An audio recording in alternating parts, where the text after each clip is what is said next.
Lenore Sellers. Got a video this morning from the folks at Gamecock Traditions.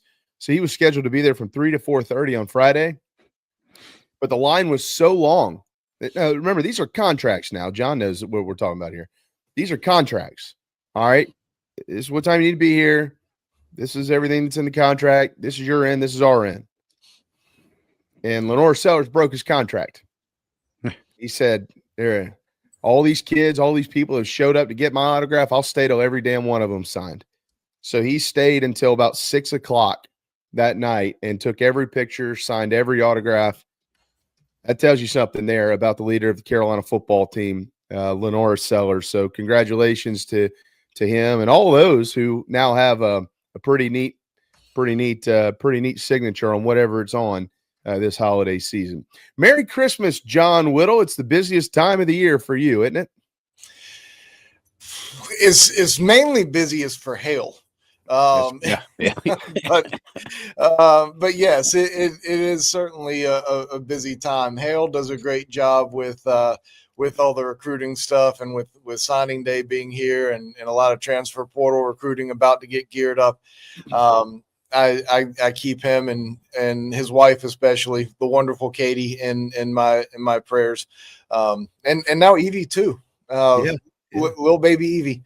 But yeah, it's a busy time for everybody. But yeah, throw hoops into that equation as well, and we got a lot happening right now in Gamecock land.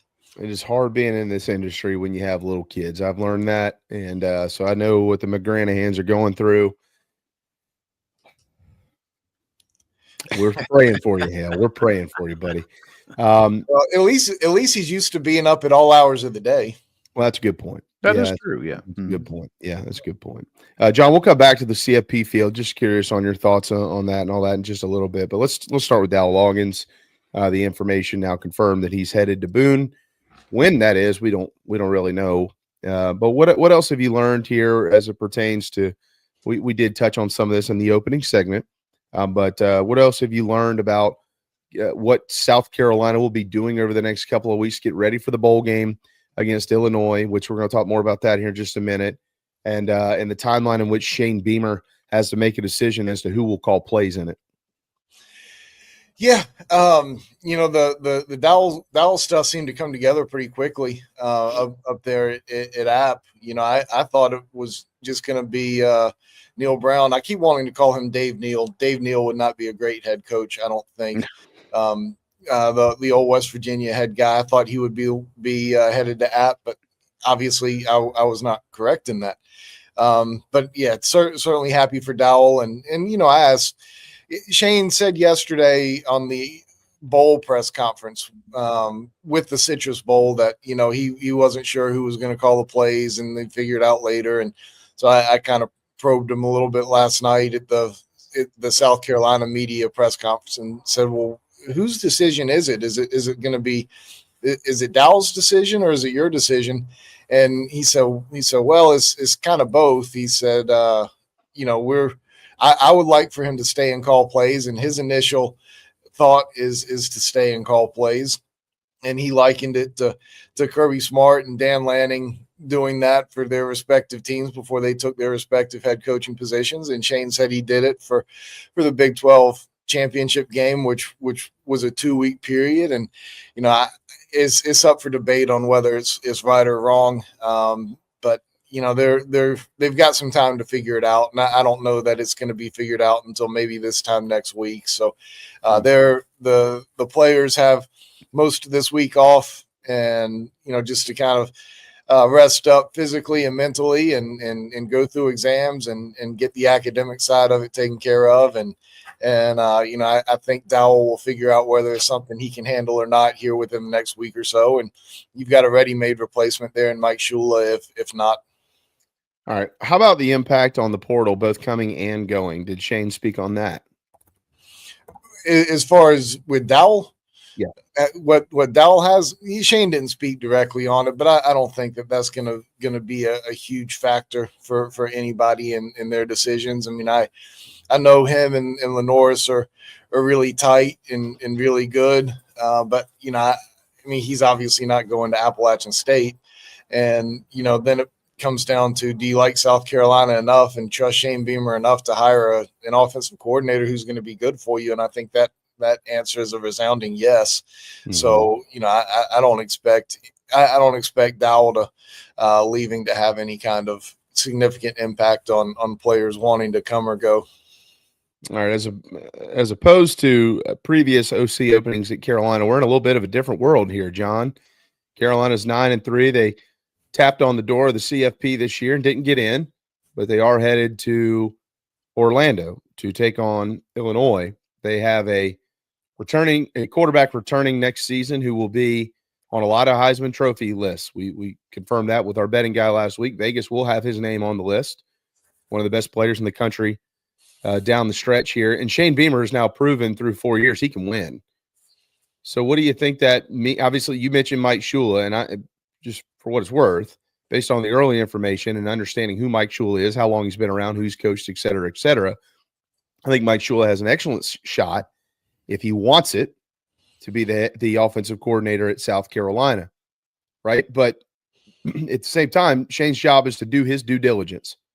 And here we are with all those things I just laid out. This is a very attractive position for play callers in college football. What do you think this process is going to be like for him, especially compared to what it has been in the past?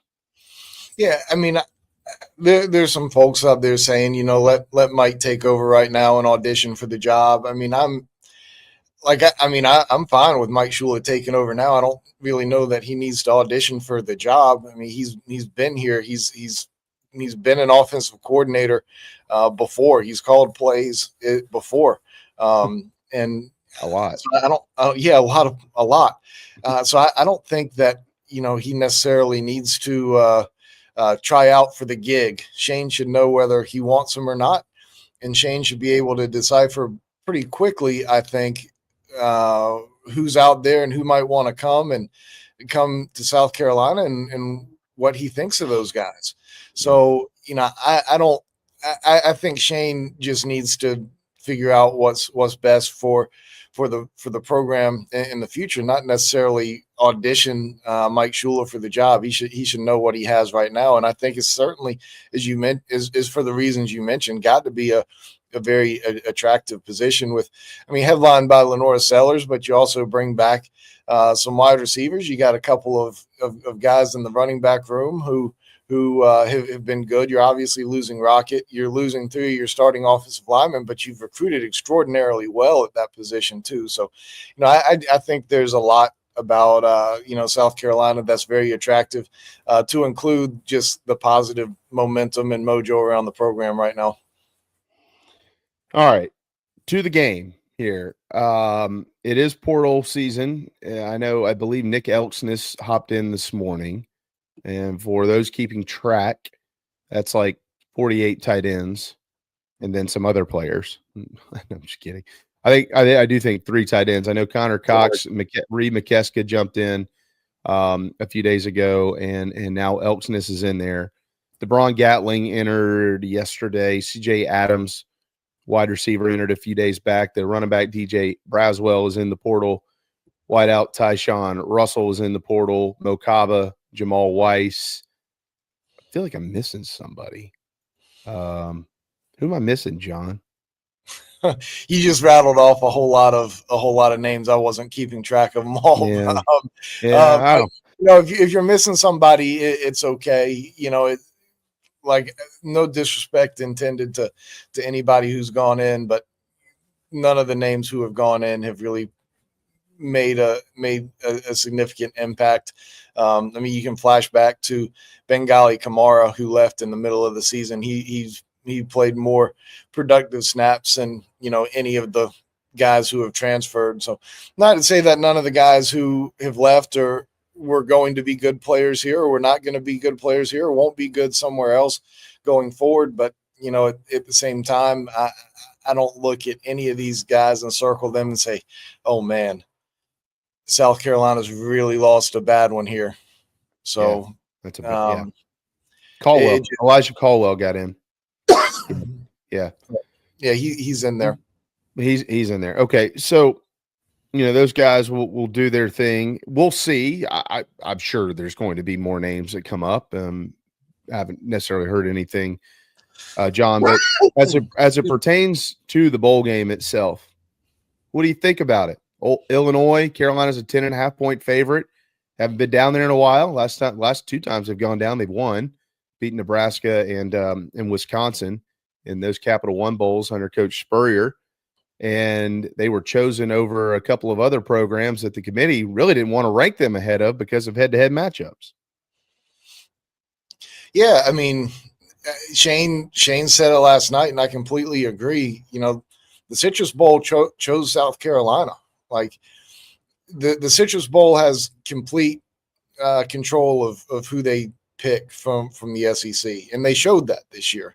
Because you could easily make the case that Greg Sankey would want Alabama, who would be perceived as the first SEC team out of the playoff, to go to that game.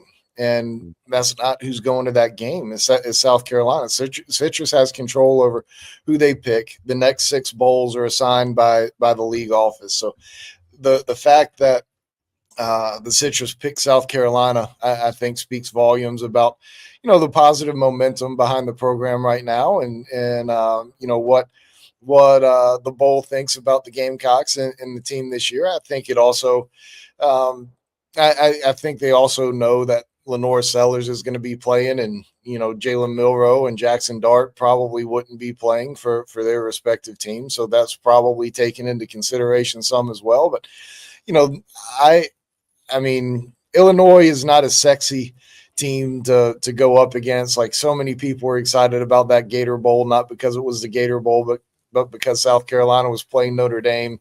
You don't get that same kind of feeling about the Illinois football brand as you did Notre Dame and maybe some of the other potential matchups. But they're the first Big Ten team out of the playoff.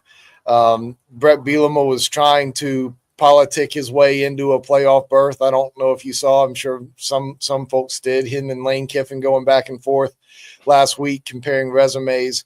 So but I think it's going to be a good game and a great opportunity for South Carolina. And I expect that most of South Carolina's guys end up playing and not opting out. Yeah, I think so. I think the opportunity to win 10 games here, this would be just the 5th time in program history that they've won double digits in a single season. How much of an emphasis has Coach Beamer put on that with his team? Yeah, I mean, I think certainly some, and I don't think he's pressuring guys to play, but I think he's trying to give them reason to play.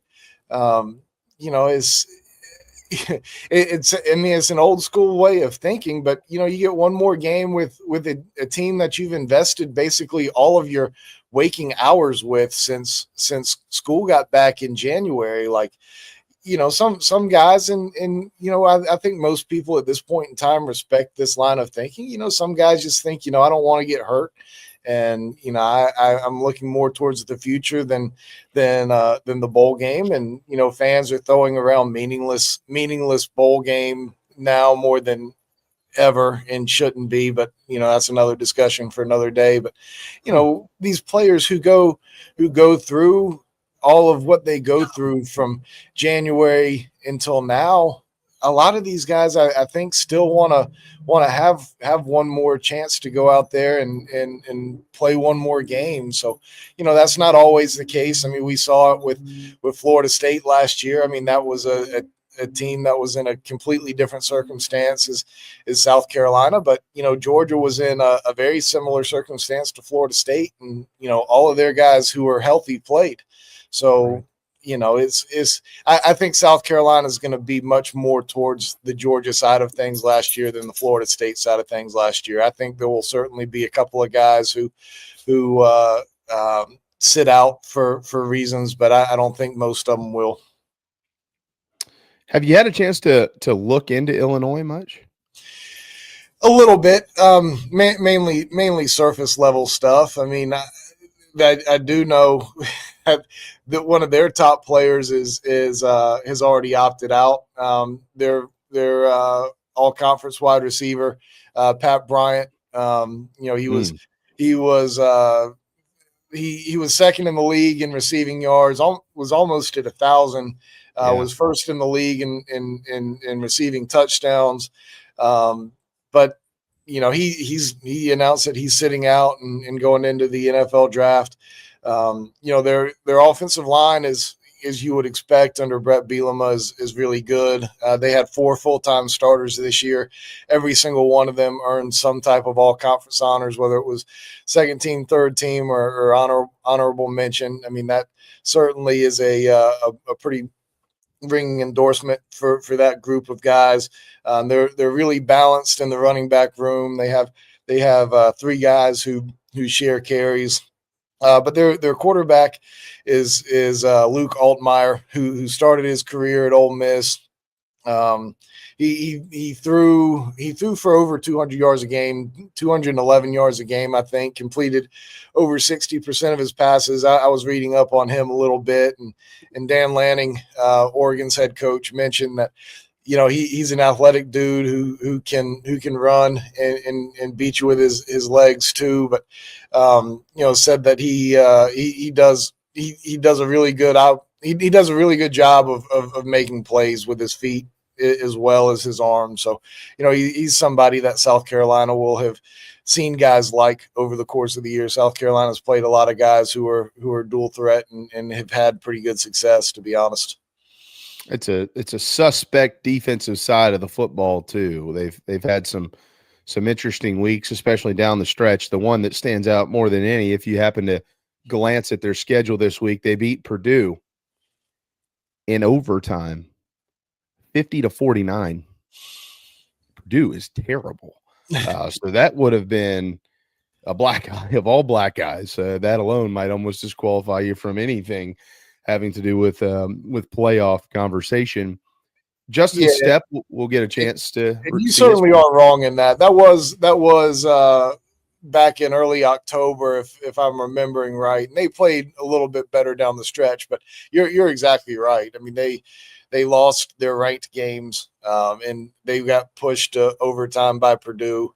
And defensively, you're right. They, especially up front, they haven't been as very good. They've been better on the back end, but South Carolina's been really good running the football all year. So I think that's a spot where South Carolina can make some hay. Not to make light of anything, because you just don't know what type of team you're going to roll out there. Obviously, a couple of years ago, Carolina, had some guys not playing in the game and stuff like that, and they felt like it affected them. But if the large majority of this group hangs in there and does go out and play, it does seem like a matchup that does favor the Gamecocks comfortably. And I think that's why that line yesterday came out at 10.5. Yeah. I was really surprised by that. I didn't think it would be 10.5. I thought, and when I was looking at it last week, I thought it would probably be more in the 5-point range. And then, as I looked a little bit more into Illinois, I thought, okay, well, this will probably be a little bit higher than that, but I wasn't expecting 10.5. So that's a big line.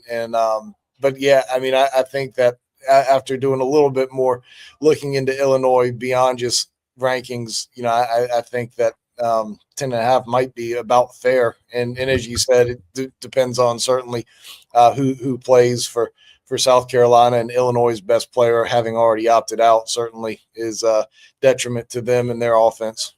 Yeah, it's a problem. There's no doubt. Don't want to be one-dimensional against this Carolina defense. John, I'm sorry. I mentioned this earlier. I want to make sure I mention it one more time too. Justin Stepp didn't. Who'd have thunk it? The year that he departs the program for Illinois, I probably won't see Justin around much anymore until he comes to visit family. Nope, you go see him in a bowl game that very next year. A little interesting turn of events there. I'm sure Justin wishes the Gamecocks well, except for on that day, and vice versa. But it's just funny how things work out sometimes. I'd have never seen him going to Illinois. And now he goes to Illinois, and he's going to meet the Gamecocks down in Florida. That'll be interesting.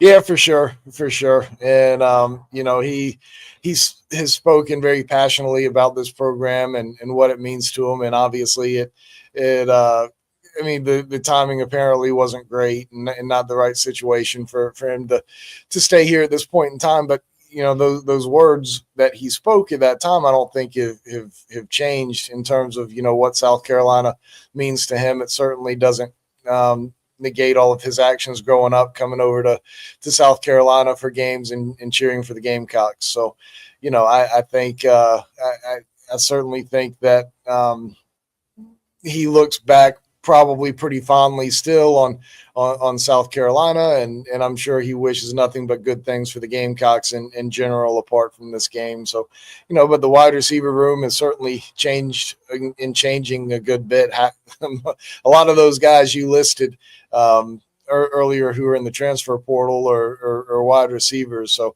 you know, that room's being overhauled, and I think Mike Furry's doing an incredible job. You know, with that group of receivers, they had a lot of injuries this year, and you know, it just takes a little bit of time to get things going, I think, for a lot of first time position coaches. But I think he's doing a good job there, and certainly nailed the recruiting class. I think so. We talked to Darren Usher about that on Friday, and his comments about this wide receiving core were a little eye popping. You know, giving out some of the numbers and the logistics and all those type things. They're pretty excited about that group. All right. So John, look, Carolina didn't have a, you know, there weren't going to be any data points to move them up since they weren't playing this past weekend. There were enough data points to move them down a spot though, John. So Carolina, I think, is 15th in the CFP. Overall, after watching the show yesterday and seeing how this thing has laid itself out for the postseason, what do you think about it and the matchups? And now that we know who those teams are, do you still believe that South Carolina deserved to be one of them? Yeah, I mean, South Carolina is one of the 12 best teams out there with regards to how things shook out in terms of conference championship winners and things that have to happen to have gotten South Carolina in at large bid. You know, I mean, South Carolina was obviously left out and probably would have been, you know, if they were ranked ahead of Alabama. So, but maybe not. I don't know. I don't think that South Carolina, I feel like South Carolina is one of the 12 best teams in college football right now, and it's a shame that they're not in the 12-team playoff. You know, I know that I'm very much in the minority when I say this. I don't mind the whole not reevaluating South Carolina's resume after last week. Like, as long as you're taking in the proper information and feel the way and feel the way and the committee feels the way about the teams that they should going into that, if they're looking at the right data points and so forth. Like I don't mind South Carolina not being reevaluated as long as Clemson and SMU are evaluated the same way for making the championship game. Like, that to me is a really big deal to make a conference championship game. And I guess what I'm saying is both of those teams, Clemson and SMU, should be looked at prior to that game as a major victory and a major data point, and not necessarily, well, Clemson won this game and not lost this game, so that should be looked at differently. And I know I'm in the minority when I say that. I also don't know that the committee looked at it with that perspective going into that game either. I think South Carolina should have been in because of their wins against ranked opponents. They're good wins. The fact that they didn't have bad losses, the fact that they ended on a 6-game winning streak. Like, the reasons why I think South Carolina is one of the 12 best teams in the country is not because Clemson beat SMU. The reason why I think South Carolina is one of the best 12 teams in the country is because of so many other factors. You know, Clemson being in the ACC championship game certainly helps to prove that point.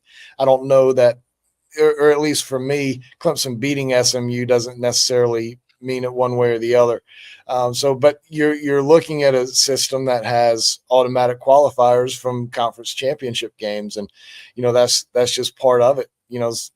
There's going to be teams that get left out that are better than conference champions because conference champions get in, and that's what all of these commissioners signed up for.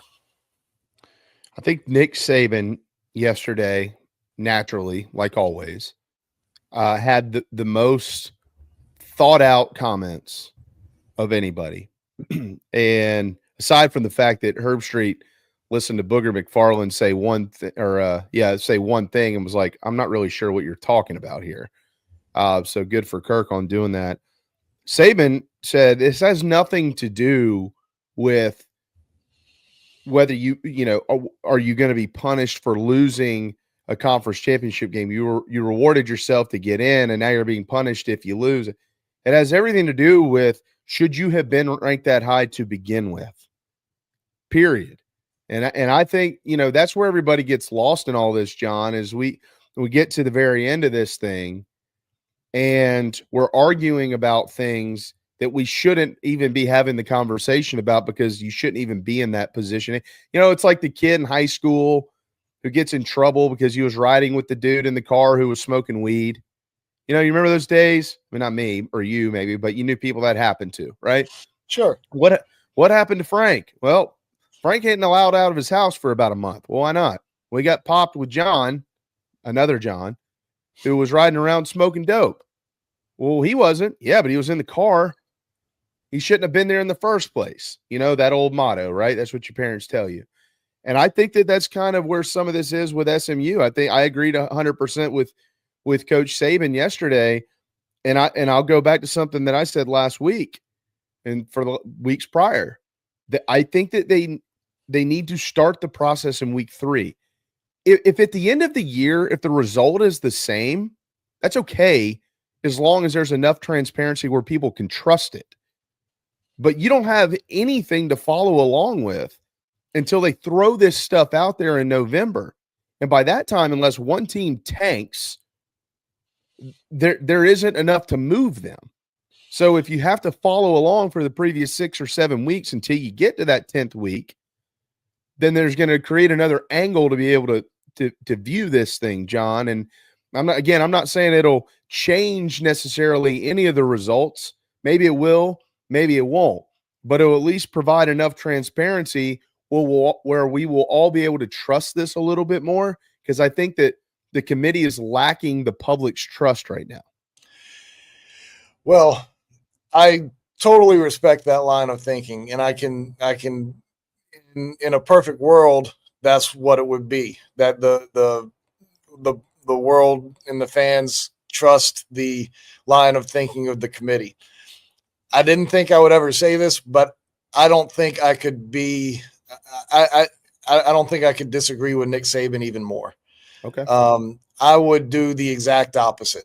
I would not release, and this will never happen, but I would not release the field until after the conference championship games. Like, I just, and why? What does JC and everybody else talk about when after these rankings are revealed, right? Ward Manuel gets out there and gives his word salad, right? Like, you're in a no-lose situation. You can't explain. You can't. There's so many different data points. I'm using the word now that the committee says that they consider. Now, obviously, they didn't. Obviously, the committee did not use a whole bunch of data points this year, but they say they look at all of these things, and you can cherry pick one thing here and there that makes each team look good or bad. I mean, you can make a stat. What's the phrase? You can make a stat say anything you want it to. You can make it look good or bad. Like, I mean, we can sit here as South Carolina folks and say that South Carolina should be in and give a great argument for it, and then you do turn around and look, and it says right there, I think it's either the first or the second thing that's on the College Football Playoff Committee guidelines is head to head is considered. I think it's the second thing that is said. So it is after strength of schedule, mind you, John. well, Yeah. a conference championship is in there too. But like I've been wrong about a lot of things when it comes to the college football playoff. I'm stoked that they're at 12, and I did not want them to go past 4.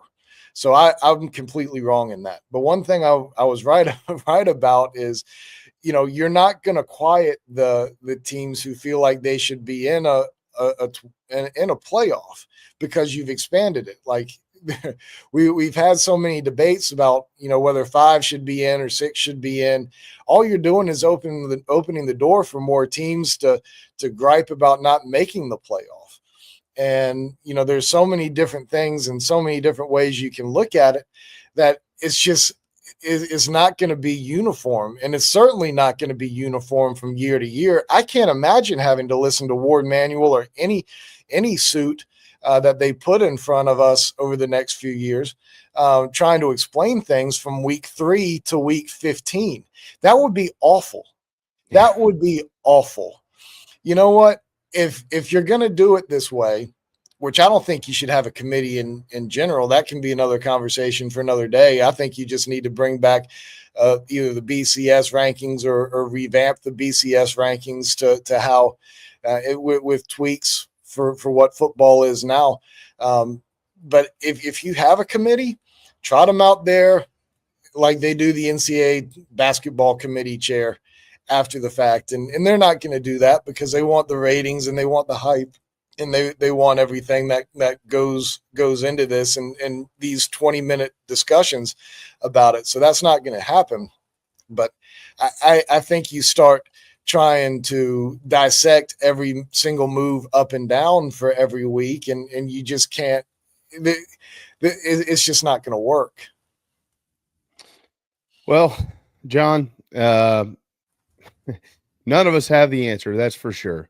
And I'm not so sure that you're off on that when it comes to, if you're going to use data points, then use the data as opposed to using the committee, but we know that the committee was put there because people didn't want computers deciding. They wanted people who knew football with eyes to be able to kind of discern what's good and what's bad. And anybody with eyes could see that South Carolina was playing better football than basically anybody in the country out there. And that's why I think the committee failed this. So, and they got a bunch of people in the room who don't know football well enough to make those decisions anyway. So that's another fault of the committee. But, I just think that there's so many problems with it. And I'm just against committees in general. I think a lot of times they're really stupid and oftentimes self-serving. But that's, again, that piece of it's another conversation for another day, most likely. But I'm sorry to interrupt you. No, you didn't interrupt me at all. Point's well made, because actually, if you go to the BCS stuff and you look at all the data, Carolina's in the top 12, and they were making the argument yesterday about Bama. That loss, that Oklahoma loss. If Bama, if you want to be in, don't lose to Oklahoma, don't lose to Vanderbilt. Somebody else made the argument, well, they lost those games, and Ole Miss lost to Kentucky at home. Carolina's going, we beat those teams by like 30 points, all of them. What do we know, John? I'm just a low rent radio guy in South Carolina, according to some of these cats. So we'll let you run on that note. Didn't get to hoops today, but that's all right. We're out of time. Carolina's got a few days off for exams, and they got South Carolina State. And then next week, they got that team in the upstate coming to town. So we'll talk much more about it then. But have a wonderful week. It's going to be a busy one. There's no doubt. We're always glad to have you. And we'll look forward to the VIP room tonight around 8 o'clock? Yeah, around 8 o'clock. I shoot for 8 o'clock. It doesn't usually happen. It's usually about 8:30, but we always shoot for 8 o'clock. Who knows? Maybe we'll get it done today.